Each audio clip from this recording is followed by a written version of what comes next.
بسم اللہ الرحمن الرحیم۔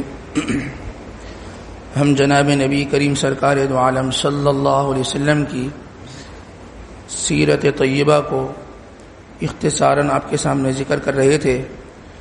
گزشتہ کل ہماری جو دوسری نشست تھی، اس نشست میں ہم نے آپ علیہ السلام کی ولادت، آپ کی رضاعت، آپ کی کفالت اور آپ کا اپنے چچا ابو طالب کے ساتھ جو ہے وہ شام کا سفر جو شروع ہوا، اس میں بحیرہ راہب کا جو واقعہ وہ آپ کے سامنے ذکر کیا، اور ساتھ ہی ساتھ حضرت خدیجہ رضی اللہ تعالیٰ عنہ سے آپ کا جو نکاح ہوا اور آپ کی جو اولاد کا تذکرہ کہ آپ کی کتنی اولادیں تھیں، آپ کے کتنے بیٹے تھے، کتنی بیٹیاں تھیں، اور کس کا کب انتقال ہوا اور کس کا کس کے ساتھ نکاح ہوا، یہ بھی تفصیل آپ کے سامنے ذکر کیا۔ اور آخر میں ہم نے وہ واقعہ ذکر کیا کہ جب آپ علیہ السلام کو جو ہے وہ نبوت سے سرفراز کیا گیا اور آپ کے اوپر جب پہلی وحی آئی، یہ پورا واقعہ اور ساری تفصیلات ہم نے گزشتہ کل کی نشست میں آپ کے سامنے رکھ دی تھی۔ آج ہماری یہ تیسری نشست ہے۔ اس نشست میں ہم نے جو ہے وہ جو بات ذکر کرنی ہے وہ یہ بات ذکر کرنی ہے کہ جب بھی کبھی کسی نبی کو اللہ تبارک و تعالی نبوت سے سرفراز فرماتے ہیں تو اب اس کا کام کیا ہوتا ہے؟ اس کا کام یہ نبوت والا کام اب شروع ہو جاتا ہے۔ اور نبوت والا کام کیا ہوتا ہے کہ جس دین کو اللہ تبارک و تعالی نے آپ کو دیا ہے، اب وہ دین آپ نے لوگوں تک پہنچانا ہے۔ یہ جو کام آپ علیہ السلام کے ذمے یہ 40 سال کی عمر میں لگایا ہے نا، یہ موت تک اور موت کے بعد یہ امت کی ذمہ داری اللہ تبارک و تعالی نے لگا دی ہے۔ آپ علیہ السلام نے اپنی نبوت کو ملنے کے بعد موت تک ہر لمحے ہر گھڑی اللہ تبارک و تعالی نے جو کام لگایا تھا آپ نے کیا ہے۔ اب ذرا سوچیں کہ وہ لوگ جو بت پرستی میں گھرے ہوئے لوگ تھے، وہ لوگ جو بت پرستی پہ جمے ہوئے لوگ تھے، ان کو اس بت پرستی سے ہٹانا ایک بہت مشکل کام تھا۔ ایک اللہ کے نبی اکیلے واحد تنہا تھے، آپ کیسے لوگوں کو دین کی طرف بلاتے؟ تو ابتداً اللہ تبارک و تعالی نے آپ کو یہ بات فرمائی اور اس بات کا حکم دیا کہ آپ نے ابتداً اپنی نبوت کا اعلان نہیں کرنا لوگوں کے درمیان۔ آپ نے ابتدائی درجے میں آپ نے سری طور پر خاموشی کے ساتھ حکمت اور بصیرت کے ساتھ آپ نے لوگوں کو دین کی طرف بلانا ہے اور لوگوں کو یہ بتلانا ہے کہ جو تم بتوں کی پرستش کرتے ہو نا، یہ فلاں چیز کا بت ہے، یہ فلاں چیز کا بت ہے، نہیں، ختم کرو۔ واحد اللہ وحدہ لا شریک کو اپنا رب مانو، اور میں اللہ کا پیغمبر، اللہ کا رسول ہوں، اس چیز کی دعوت دو۔ اللہ کی وحدانیت اور رسول کی رسالت کی طرف دعوت دو، اس کام کی طرف نکل جاؤ۔ اب یہ بہت مشکل کام تھا۔ آپ علیہ السلام نے سب سے پہلے اس بات کا ارادہ کیا، وہ لوگ جن کا اللہ کے نبی سے گہرا تعلق تھا، جو قریبی لوگ تھے، اللہ کے نبی کو اس بات کا یقین تھا کہ میں ان کے سامنے جب دین رکھوں گا تو یہ میری بات کو جھٹلائیں گے نہیں اور یہ میری بات سے انکار نہیں کریں گے، فوراً قبول کریں گے۔ سب سے پہلے اللہ کے نبی نے ان کو دین کی دعوت دی، اور وہ کون تھے؟ وہ آپ کے گھر کے اندر آپ کی اہلیہ محترمہ حضرت سیدنا خدیجۃ الکبریٰ رضی اللہ تعالیٰ عنہ۔ یہ آپ وہ ہستی تھیں کہ جب اللہ کے نبی نے ان کے سامنے دین کو رکھا، آپ نے من و عن دین کو قبول کر لیا اور کسی قسم کا کوئی اعتراض، کوئی سوال نہیں کیا۔ تو اسلام میں سب سے پہلی کلمہ پڑھ لینے والی خاتون وہ کون تھی؟ حضرت خدیجہ رضی اللہ تعالیٰ عنہ۔ پھر آپ کے گھر کے اندر آپ کے خادم حضرت زید ابن حارثہ رضی اللہ تعالیٰ عنہ تھے، آپ نے ان پر دین کو رکھا۔ گھر کے ملازمین کو بھی دین کی دعوت دینا ہی ہماری ذمہ داری ہے۔ گھر کے باہر تو دین کی دعوت چل رہی ہے اور گھر کے اندر جو کام کرنے والے ہیں وہ اس چیز سے محروم ہیں، گویا کہ چراغ تلے اندھیرا ہے۔ آپ نے ان کو دین کی دعوت دی، انہوں نے اس دین کی دعوت کو قبول کیا۔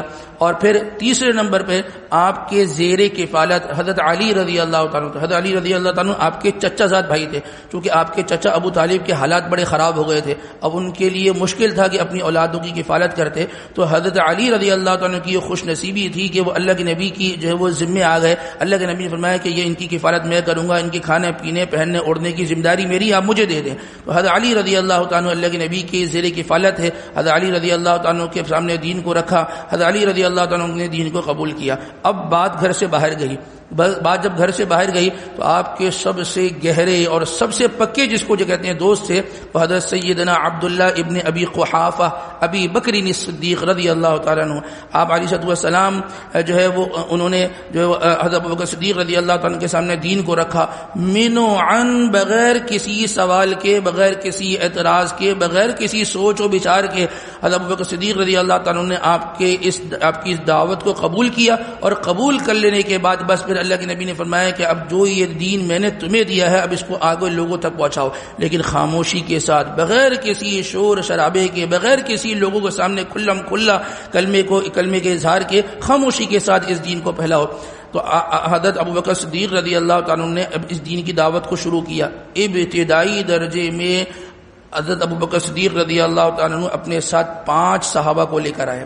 حضرت عثمان غنی رضی اللہ تعالیٰ عنہ، حضرت زبیر رضی اللہ تعالیٰ عنہ، حضرت عبد الرحمن ابن عوف رضی اللہ تعالیٰ عنہ، حضرت طلحہ ابن عبید اللہ رضی اللہ تعالیٰ عنہ، حضرت سعد ابن ابی وقاص رضی اللہ تعالیٰ عنہ. یہ 5 صحابہ تھے کہ جن کو حضرت ابوبکر صدیق رضی اللہ تعالیٰ عنہ نے ابتداءً، بالکل ابتدائی درجے میں آپ نے جو ہے وہ ایمان کی اور اسلام کی طرف دعوت دی، اور ان سب نے کلمہ پڑھ لیا. یہ 5 6 7 8 لوگوں کا یہ جو جماعت تھی، یہ دین اسلام کا ابتدائی گلدستہ ہے. اور یہ وہ لوگ ہیں کہ جنہوں نے ابتداءً جو ہے وہ دین اسلام کو قبول کیا. کیا وقت تھا کہ جس وقت میں لوگ بت پرستی پر جمے ہوئے لوگ تھے، انہوں نے بت پرستی سے بیزاری کا اظہار کرتے ہوئے دین اسلام کو قبول کیا. تقریباً 3 سال تک، یعنی 3 نبوی تک. اس کو بھی سمجھ لیں، دیکھیں ایک ہوتا ہے نبوی اور ایک ہوتا ہے ہجری. نبوی کا مطلب کیا ہے؟ جیسے مثال کے طور پر ہم نے کہا سن 3 نبوی میں یہ ہوا، اس کا مطلب یہ ہے کہ آپ علیہ السلام کو جب نبوت ملی تو اس کے 3رے سال میں یہ ہوا. اور ایک ہوتا ہے 3 ہجری. ہجری کسے کہتے ہیں؟ جب آپ علیہ السلام نے مکہ سے مدینہ منورہ کی طرف ہجرت کی تو اس کے بعد سن 3 ہجری یعنی ہجرت کے 3 سال کے بعد یا 3رے سال میں فنا واقعہ ہوا. تو سن 3 نبوی تک، یعنی ابتداً 3 سال تک یہ خاموشی کے ساتھ جو ہے وہ دین کی دعوت کا سلسلہ چلتا رہا. اور اس 3 سال کے عرصے میں تقریباً 130 افراد، مرد اور عورت کو ملا کر جو ہے انہوں نے دین اسلام کو قبول کیا. جس زمانے میں کھلم کھلا دین اسلام کی دعوت دینا منع تھی اور اس میں مشکلات کا سامنا تھا، اس زمانے میں جو مسلمان لگے ہوئے تھے کہ جی کسی طریقے سے اسلام کے اندر لوگ داخل ہوں اور تعداد مسلمانوں کی جو ہے وہ اس میں اضافہ ہوتا چلے جائے. آج جس زمانے میں ہم بیٹھے دین اسلام کی دعوت دینے میں کوئی مسئلے کی بات نہیں ہے، کوئی مسئلے کی بات نہیں، لیکن آج ہمارے پاس ٹائم نہیں ہے. آج ہمارے پاس ٹائم نہیں ہے. آج ہم کمانے سے، اپنے گھر بار کے معاملات سے ہم اسی سے فارغ نہیں ہوتے کہ ہم وہ نبوی کام شروع کریں جو رسول اللہ صلی اللہ علیہ وسلم نے ابتدا سے لے کر اپنی موت تک جو ہے جس کام کو کیا اور جس کام کے اوپر جو ہے وہ صحابہ کو لگایا. یہ ذرا سوچنے کی بات ہے. دنیا کے اندر سارے کام جو ہے وہ انسان اس کو ضروری سمجھتا ہے، اس دین کی دعوت کے کام کو بھی ضروری سمجھیں. جن لوگوں کو ابوبکر صدیق رضی اللہ تعالیٰ نے دین کی دعوت دی، آپ ذرا سوچئے کہ انہوں نے زندگی بھر میں کتنے نیک کام کیے، اور وہ کس کے کھاتے میں گئے؟ ان کو نیک کام کرنے کا ثواب تو ان کو ملا، اور ابوبکر صدیق رضی اللہ تعالیٰ کو بھی ملا کیونکہ انہوں نے اس کام کے اوپر ان کو لگایا تھا. ہم اگر کسی کو نماز پڑھنے پہ لگا دیں، اگر ہم کسی کو دین کے کام میں لگا دیں تو اس کو بھی نماز پڑھنے کا اور دین کے کام کرنے کا ثواب ملے گا. میرا اور آپ کا بھی نیکیوں کا میٹر لگ جائے گا اور یہ میٹر چلتا چلا جائے گا. ہم قبر میں لیٹے ہوں گے، وہ نیکیاں کر رہے ہوں گے اور ہمیں اس کو قبر میں بھی اجر و ثواب ملتا رہے گا. اللہ تبارک و تعالی ہمیں آپ علیہ السلام کی سیرت کو پڑھنے، سننے، سمجھنے اور جوش اور جذبے کے ساتھ اس پر عمل کرنے کی توفیق نصیب